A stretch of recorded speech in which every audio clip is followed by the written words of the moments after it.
Hello guys, അങ്ങനെ നമ്മുടെ ഏതു ജന്മ കൽപ്പനയിൽ അശ്വിനെ ഫോണിൽ കിട്ടുകയാണ് നമ്മുടെ അഞ്ജലിക്ക്. അപ്പൊ അഞ്ജലി ഇങ്ങനെ വിളിച്ച് നമ്മുടെ അശ്വിനോട് ചോദിക്കുന്നൊക്കെ ഉണ്ട്, നീ ഇത്രോ നാൾ എവിടെയായിരുന്നു കുഞ്ഞാന്നൊക്കെ ചോദിക്കുന്നുണ്ട്. അപ്പൊ അശ്വിൻ ഇങ്ങനെ നമ്മുടെ അഞ്ജലി ചേച്ചി സമാധാനിപ്പിക്കുന്നുണ്ട്, ഞാൻ ഇവിടെ തന്നെ ഉണ്ട് അഞ്ജലി ചേച്ചി, എനിക്ക് കുഴപ്പമൊന്നുമില്ല എന്നൊക്കെ പറയുന്നുണ്ട്. പിന്നീട് നമ്മുടെ ശ്രുതി സംസാരിക്കുമ്പോൾ ശ്രുതിനോടും പറയുന്നുണ്ട്, പേടിക്കണ്ട, കരയാതിരിക്കുക, എനിക്കൊരു കുഴപ്പവുമില്ല എന്നൊക്കെ പറഞ്ഞ് നമ്മുടെ അശ്വിൻ അവരെ ആശ്വസിപ്പിക്കുന്നൊക്കെ ഉണ്ട്.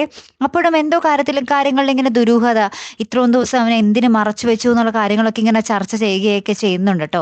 പിന്നീട് നമ്മുടെ കാണുവാൻ സാധിക്കുന്നത് നമ്മുടെ അശ്വിനെ കുറച്ച് ഗുണ്ടകൾ ചേർന്ന് ഇങ്ങനെ കസേരയിൽ വീണ്ടും കെട്ടിയിടുന്നുണ്ട്.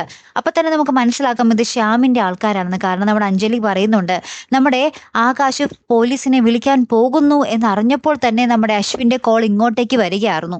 അപ്പൊ നമ്മുടെ ശ്യാം ആ ഗുണ്ടകൾക്ക് എന്തെങ്കിലും മെസ്സേജ് കൊടുത്തിട്ട് നമ്മുടെ അശ്വിനെ കൊണ്ട് തിരികെ വിളിപ്പിച്ചതായിരിക്കും അല്ലെ പ്രേക്ഷകർ. അല്ലെങ്കിൽ ആ കൃത്യസമയത്ത് തന്നെ നമ്മുടെ അശ്വിൻ തിരികെ വിളിക്കില്ലല്ലോ. ആ വിളി കഴിഞ്ഞിട്ട് അപ്പൊ തന്നെ നമ്മുടെ അശ്വിനെ കെട്ടിയിടുകയും ചെയ്തു നമ്മുടെ ഗുണ്ടകൾ.